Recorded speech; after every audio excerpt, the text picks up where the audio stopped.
नमस्ते। सनातन वैदिक धर्म यूट्यूब चैनल में आप सभी का हार्दिक अभिनंदन है।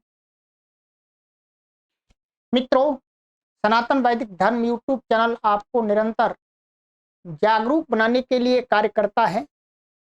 इसी जागरूकता की श्रृंखला में आज हम आपके समक्ष पुनः एक बार उपस्थित हैं। आशा करते हैं आप सभी बहुत अच्छे होंगे और सनातन वैदिक धर्म यूट्यूब चैनल से लाभान्वित हो रहे होंगे। मित्रों, आज मैं एक बिंदु लेकर के आया हूं जो बहुत ही गंभीर बिंदु है। अभी यूट्यूब चैनल पर गीता प्रेस गोरखपुर, आप सभी जानते हैं, गीता प्रेस गोरखपुर एक प्रकाशन है जो साहित्य की पुस्तकों को छापती है, अर्थात धार्मिक साहित्य है जो उसकी पुस्तकों को प्रकाशित करती है। और मुख्य रूप से जो हिंदू मान्यताओं को बताने वाले जो ग्रंथ हैं, पुस्तकें हैं, उनका प्रकाशन करती है और अल्प मूल्य पर लोगों को उपलब्ध कराती है। गीता प्रेस अपने आप में एक अच्छा कार्य कर रही है और भी अनेक प्रकाशन हैं, बहुत अच्छा कार्य कर रहे हैं। परंतु गीता प्रेस गोरखपुर की तरफ से, उनके प्रबंधक मंडल की ओर से यूट्यूब चैनल पर एक वीडियो अपलोड की गई है। उस वीडियो का लिंक मैं इस वीडियो के डिस्क्रिप्शन में आपको दे रहा हूं, उस पर क्लिक करके आप आराम से सुन लीजिएगा। 14-15 मिनट की वीडियो है। उस प्रबंधक मंडल के एक जो सदस्य हैं, उन्होंने यूट्यूब चैनल पर मैं उस वीडियो में ये कहा है कि गीता प्रेस गोरखपुर वेदों का प्रकाशन नहीं कर सकती। बहुत दुख की बात है। सनातन धर्म के मूल ग्रंथ हैं वेद, और सनातन धर्म का ही प्रचार प्रसार करने वाली जो संस्था गीता प्रेस गोरखपुर की तरफ से यदि ये समाचार आता है, ये बात कही जाती है कि वो अपने सनातन धर्म के जो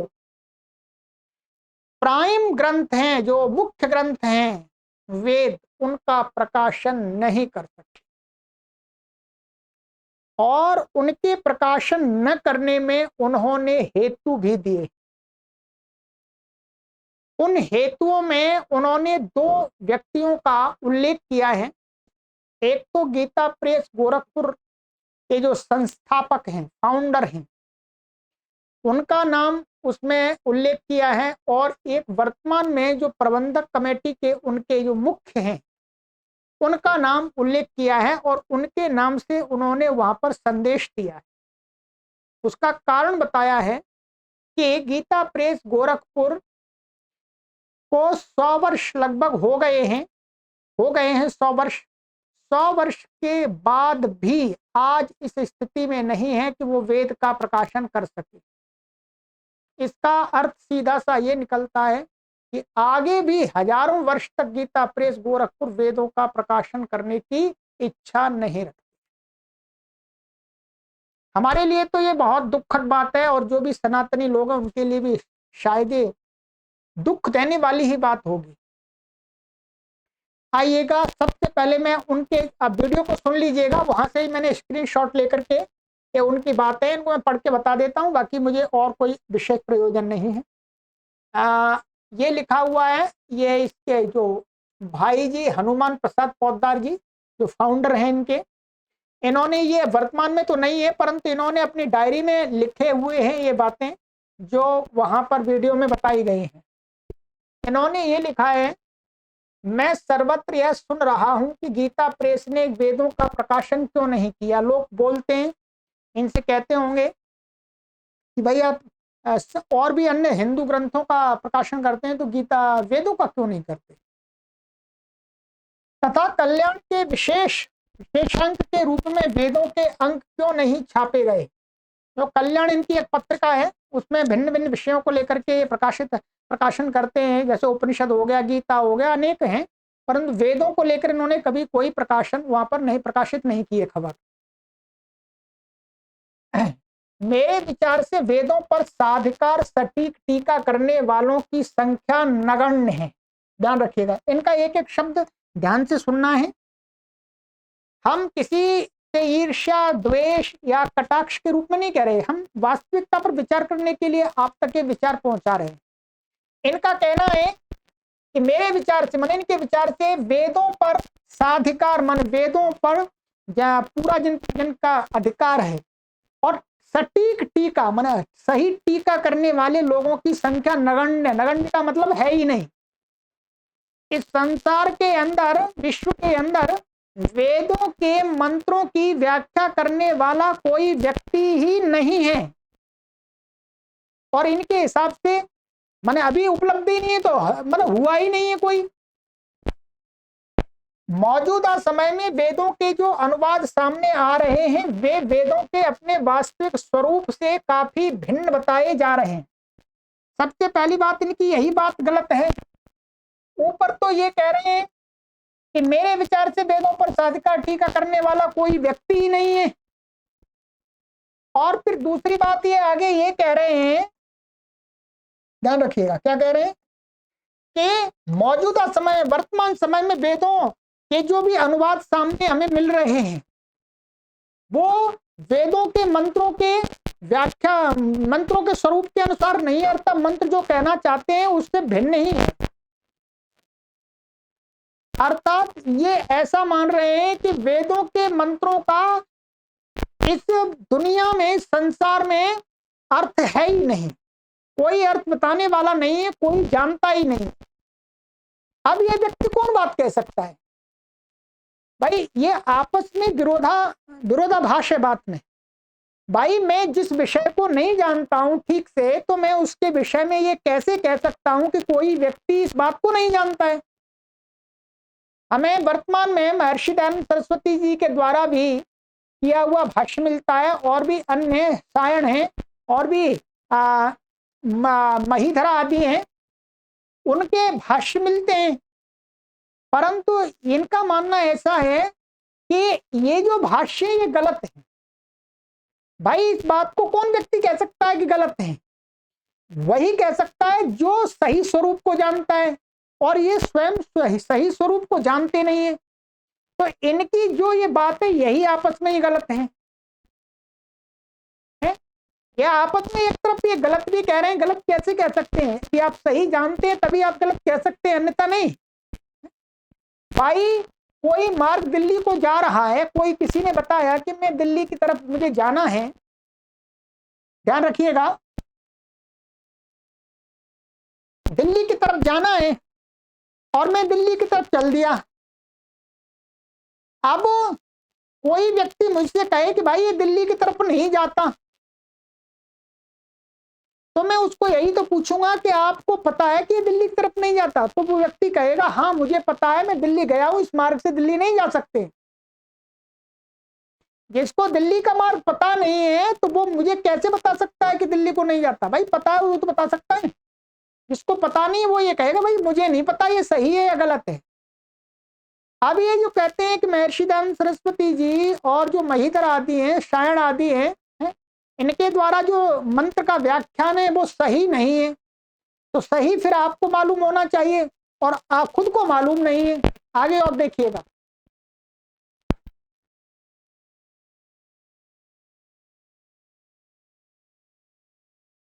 आगे लिखा है इन्होंने, वेदों की टीकाओं और भाष्यों की भाषा वेदों के मूल पाठ से मेल नहीं खाती।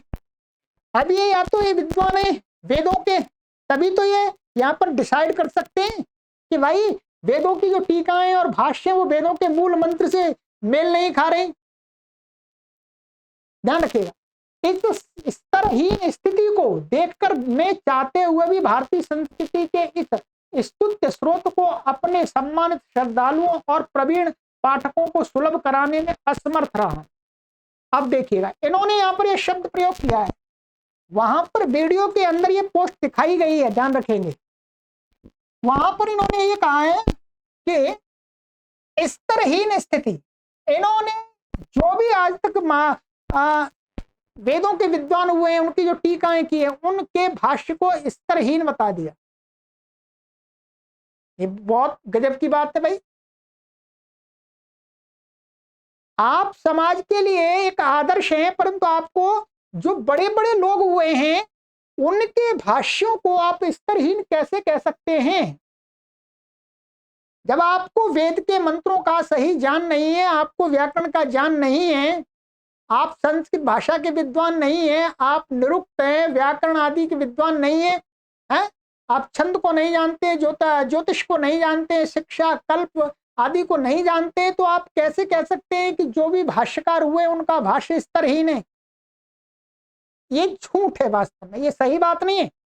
और एक विशेष व्यक्ति को, जो इतने बड़े बड़े समाज में व्यक्ति है, उनको ऐसी बात कहना शोभा नहीं देता है, ध्यान रखिए।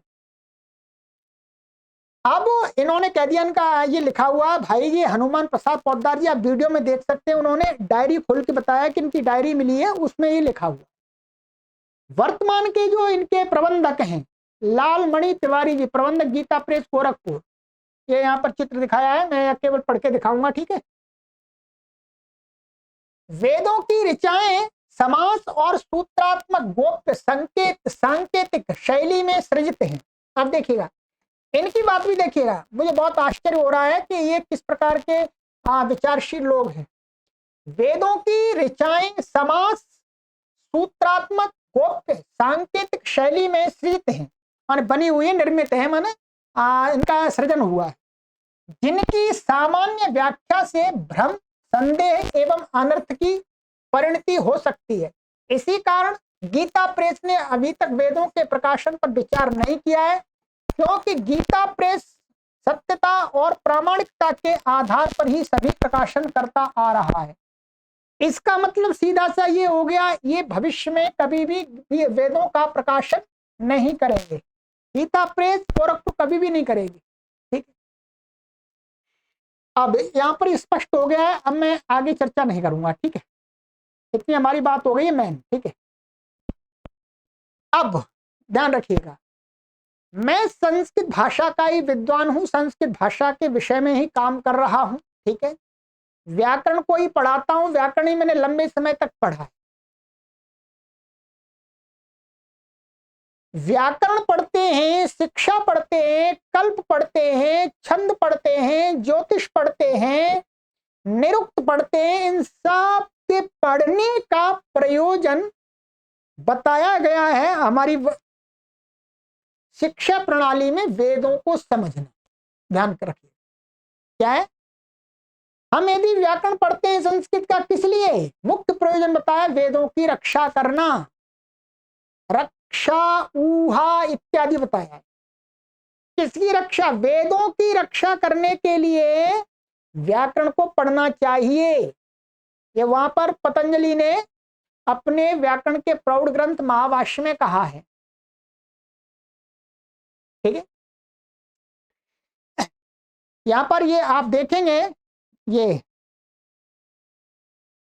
यहां पर ये कहा था कि रक्षा ऊहा आघम लघु असंदेहा प्रयोजनम, ये व्याकरण पढ़ने के प्रयोजन बताए थे। अब कोई व्यक्ति व्याकरण पढ़ता है, छंद पढ़ता है, शिक्षा पढ़ता है, कल्प पढ़ता है, ज्योतिष पढ़ता है, छंद और निरुक्त पढ़ता है, यदि वो व्यक्ति भी वेदों के मंत्रों का सही अर्थ नहीं करेगा तो उसका पढ़ना बेकार। सारे इस जो षडंग बताए हैं, 6 अंग वेदों के, किस लिए? वेदों को समझने के लिए। वो तो पानी फेर दिया इन्होंने सब पे, वो तो निरर्थक हो गए। मैं षडंग को पढ़ करके भी वेद के मंत्र का अर्थ ही नहीं कर सकता,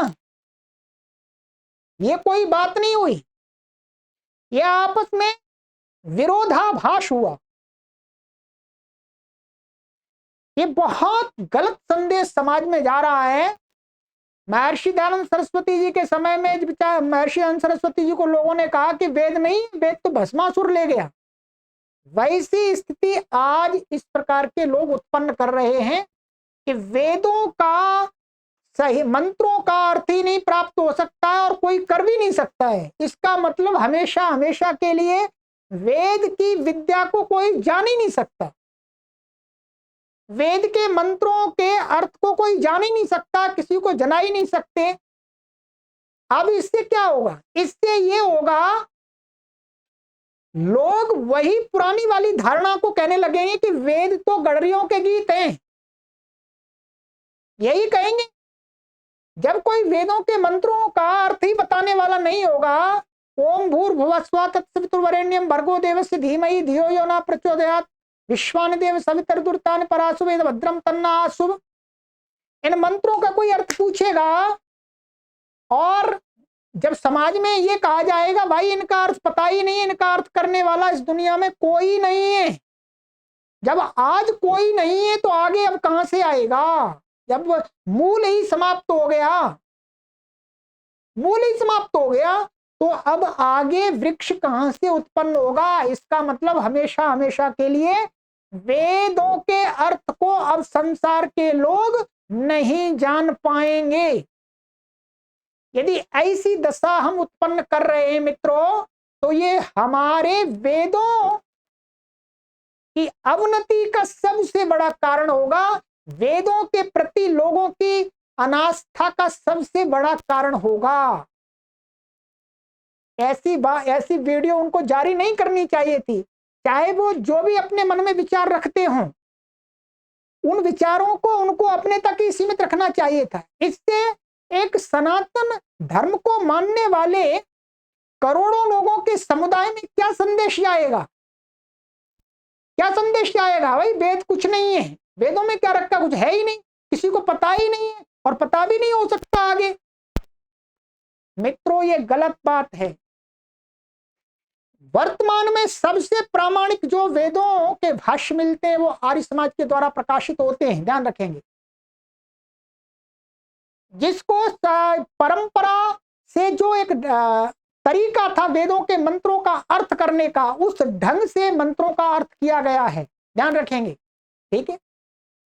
तो इसलिए इस प्रकार की भ्रामक बातों में हमें ना आकर के हमें वेदों को भाष्य सहित मेरी वेबसाइट पर उपलब्ध है, यहाँ पर devvani-sanskritam.com वेबसाइट है, उस पर आप जाकर के संपूर्ण वेदों के मंत्रों का भाष्य सहित ऑनलाइन घर पर प्राप्त कर सकते हैं, करना चाहें तो, ठीक है। सभी मंत्रों का व्याकरण की प्रक्रिया के अनुसार जो भी षडंग जो बताए हैं, उसके अंग सहायक वेदों के मंत्रों के अर्थ करने के लिए उसके उन नियमों के आधार पर किए हुए अर्थ उपलब्ध हैं। तो इस भ्रामक संदेश से बचे, मेरा इतना ही कहना है मित्रों, ठीक है। बस इतनी सूचनाएं हम यही कहेंगे, वेदों के मंत्रों के अर्थ वर्तमान हैं, उनको बताने वाले लोग भी वर्तमान हैं, भाष्य भी वर्तमान हैं, कोई गलत नहीं है। गलत और सही का परीक्षण कैसे होगा? जब हम व्याकरण जानते हैं, निरुक्त जानते हैं, छंद जानते हैं, ज्योतिष जानते हैं, शिक्षा जानते हैं, कल्प जानते हैं, जो उनके षडंग बताए हैं, ठीक है, इनको पढ़ करके मंत्रों का अर्थ कोई व्यक्ति कर सकता है, तो वह व्यक्ति बताएगा कि ये मंत्र का अर्थ सही है या गलत है। जिन्होंने इन शास्त्रों को नहीं पढ़ा है वो इस विषय में कोई निर्णय देने की स्थिति में नहीं है। यदि निर्णय देते हैं तो ये समाज को भ्रमित करने वाली बात है, इसका विरोध करना चाहिए। ठीक है, आप प्रेस चला रहे हैं, बहुत अच्छी बात है, आप छापिएगा ग्रंथों को जैसा भी छापते हैं, परंतु इस प्रकार के सनातन धर्म के मूल ग्रंथ वेदों के विषय में इस प्रकार की भ्रमपूर्वक बात फैलाना अच्छी बात नहीं है, सनातन धर्म के हित में नहीं है। चलिएगा, इतना ही कहते हुए आपसे निवेदन करूंगा कि आप सभी लोग अवश्य वेदों को मंगाएं, उनका अर्थ जाने। वहाँ अर्थ बाकायदा लिखा हुआ है, हिंदी में भी कमेंट्री है और इंग्लिश में भी कमेंट्री है और भी अनेक भाषाओं में कमेंट्री हैं, उपलब्ध हैं। ऐसा नहीं है कि वेदों के मंत्रों का अर्थ नहीं है, सही बिल्कुल है। चलिए। आपको ये वीडियो अच्छी लगी हो तो शेयर अवश्य कीजिएगा। हमने कोई भी बात घृणा की दृष्टि से नहीं कही है। हम सनातन धर्म को मानने वाले लोग हैं। वेद हमारे धार्मिक ग्रंथ हैं, इसलिए वेदों के ऊपर कोई ऐसी बात करता है तो हमारा उसके विषय में जागरूक करना लोगों को कर्तव्य बनता है हमारा। इसलिए हमने अपना कर्तव्य पूर्ण किया है। आप भी समझते हैं तो आगे इस वीडियो को शेयर करके अपना कर्तव्य का निर्वहन कीजिएगा। सभी को सादर नमस्ते। ओम।